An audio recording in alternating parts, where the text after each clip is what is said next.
Dans un monde de plus en plus porté sur l'apparence et la compétition, les personnes handicapées et vulnérables peuvent avoir du mal à se frayer un chemin. Quel regard portez-vous sur le handicap? Que pourrait faire la société pour aider davantage les personnes handicapées?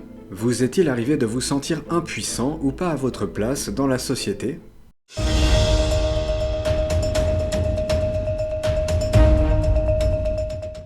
Quel regard portez-vous sur le handicap? Moi, personnellement, le regard que je porte sur les handicapés, c'est du courage et de la force.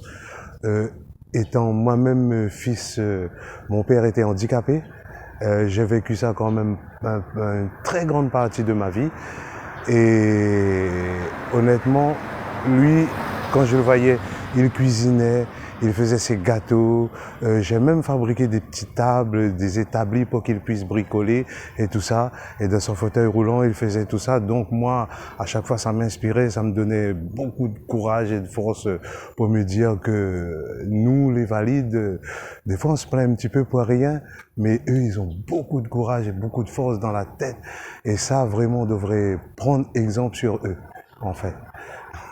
J'ai jamais traité les gens handicapés différemment des gens normaux et que c'est pas une situation forcément accablante, en tout cas pas pour moi. Moi, je regarde avec tristesse, avec beaucoup de tristesse, parce que j'ai dit s'ils pouvaient marcher, ils pouvaient être comme nous, ce serait bien. Mais bon, c'est pas la même chose. Mais bon, c'est la volonté de Dieu. C'est aussi quelque chose auquel, on va dire en tant que personne lambda, on pense pas forcément. Enfin, on prend un peu, notre situation pour acquis. Donc les situations de handicap, en général, on n'y pense pas en fait.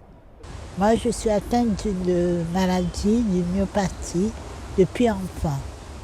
Donc mes parents m'ont habituée à vivre en société, de me surpasser, de dire que même si tu as un handicap, que la vie est toujours belle, qu'il faut la vivre. Donc je les remercie beaucoup. Et ça ne m'a pas empêché. Au contraire, cette maladie m'a fait ouvrir au monde, m'a fait ouvrir au voyage.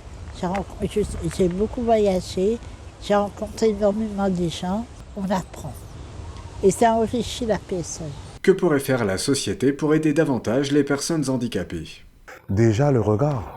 Déjà, la société doit changer le regard sur les gens dits handicapés, dits amoindris. Comme j'ai dit tout à l'heure, en tant que fils d'un papa handicapé, je m'en occupais tout le temps. À des moments, on a besoin des pauses. Et je pense que la société, il devrait y penser aussi que faire des institutions pour aider la famille autour. Ça demande beaucoup de moyens pour très peu de personnes, donc forcément, les gens qui vont décider de mettre ce genre de choses en place, ils vont avoir du mal à le faire passer. Moi, je connais des gens qui sont dans des situations, par exemple, de handicap, qui sont autistes ou quoi. Moi, j'étais au lycée avec eux à l'époque, ça allait. Mais maintenant, je sais que les prises en charge sont de plus en plus mauvaises et que les gens qui font ces prises en charge, ils sont pas bien payés du tout et que ils n'ont pas d'heure et que c'est pas. Ça devrait être mieux considéré cette situation, quoi. Voilà. Un bon accueil, avoir une aide pour pas les laisser en dehors de cette société. Avez-vous déjà été en situation de grande vulnérabilité? Pas à ce point, mais c'est vrai que le simple fait juste d'avoir mal par exemple et de ne pas pouvoir faire certains mouvements ou autres, on se rend compte à quel point c'est difficile en fait de vivre. La vie n'est pas si simple. Oui, en effet, ça m'est arrivé. J'ai eu une petite dalle de béton qui s'est cassée sur moi et du coup j'ai eu la cheville cassée et pendant voire 2 ou 3 mois, là j'étais complètement indépendant de ma femme.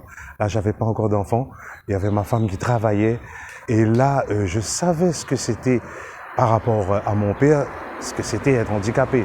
Mais là de se retrouver vraiment là-dedans, de se dire oui mais on se plaint pour un rien, pour un petit bobo, vraiment on est là, on est en train de se faire rien. Mais de se retrouver à un moment là-dedans, vraiment, ça vous fait cogiter mais énormément et de se dire que mais il faut aimer tout ce qu'on a, il faut en profiter de tout ce qu'on a et il faut voir toutes les choses autrement. Ça m'est pas vraiment arrivé, des petits bobos du quotidien, un besoin d'aide au moment où on est enfant avec les parents, on s'est cassé quelque chose. Mais je réalise en fait, le besoin des autres, on est tous liés et au final, oui, si ça nous arrive, il y a une dimension beaucoup plus importante que cette société qui nous morcelle dans une case et qui nous laisse dans l'individualisme. Là, il faut ouvrir les portes, il faut ouvrir les frontières de soi-même et laisser les autres venir à soi. C'est pas évident, c'est pas évident. Et moi, ça me remue rien qu'en parler. C'est quelque chose de fort en tout cas. Moi, je dis chapeau à toutes ces personnes qui se dépassent. C'est très inspirant, très chouette. Oui, alors pour la petite histoire me concernant, en 98, j'ai eu un grave accident. On m'avait déjà déclaré en situation de handicap. Mais l'univers a fait que j'ai pu m'en sortir. J'ai eu de bons coachs. J'ai eu de bons professionnels avec moi. Et ce qui m'a permis aujourd'hui de remarcher à nouveau. D'accord ? Il y a certaines choses que malheureusement je ne peux pas faire. Mais je m'estime heureuse parce que j'arrive quand même à faire beaucoup de choses. Et là, c'est que du bonheur. Je ne peux pas demander plus. Donc voilà. Super, merci. On continue. Le Seigneur vous a donné une chance encore pour y aller. Et il faut prendre ça avec philosophie et peut-être changer le mode de vie aussi. Il y a plein de choses qui arrivent et ça vous fait changer. Il faut changer le mode de vie. Penser autrement. Et voir la vie autrement. Ah ouais. Voilà. Okay. Eh ben merci. Il n'y a pas de quoi. Je suis très croyant. Comme j'ai dit, rien n'est acquis. Demain ne nous appartient pas. Demain, tout peut nous arriver. Alors, il faut être sur vos gardes. Il faut être prêt pour ça. Il faut être prêt à se dire, si ça arrive, c'est certainement écrit. C'est la grâce. C'est à la grâce. Et si c'est comme ça, vous l'acceptez. Et au contraire, c'est lui-même le Tout-Puissant qui peut nous donner aussi cette force pour pouvoir s'en sortir. Et ça, ce n'est pas à négliger.